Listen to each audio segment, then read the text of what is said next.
Well, here we are in Israel at Mount Hermon, the place where Jesus, what we know in the Word as the Transfiguration, where Jesus reveals his true identity to his closest friends, disciples. And I think it's incredible that as Jesus reveals his identity to them, the Word of God tells us that Moses is here on the top of the mountain and also Elijah.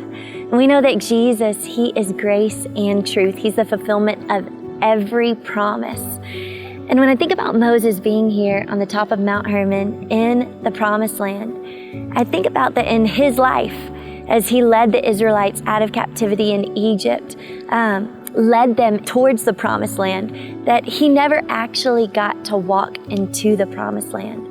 We read that he got angry and struck a rock, and Psalm 106 tells us that because of the words that came out of his mouth, that God prevented him from walking into the Promised Land. But here we see the Transfiguration and Moses standing with Elijah, standing with Jesus at the highest point of the Promised Land, able to see everything, and not just with the Israelites, he's with the Messiah.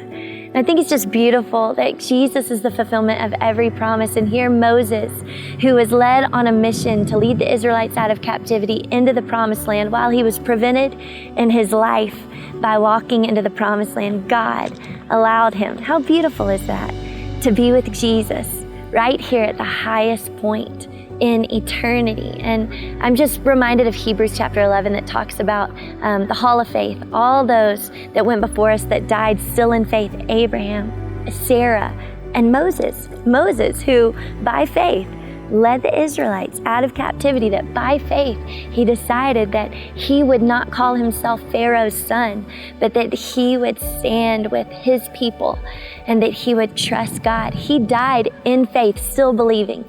Hebrews tells us that all of those great men and women of faith, that they waved to their inheritance from afar, that they died in faith, but the message says that they greeted it, they waved to their inheritance. It's a picture for me of the totality of our faith story, that it's not just our life, but there's this tie that binds us through all of history with the faithfulness of God.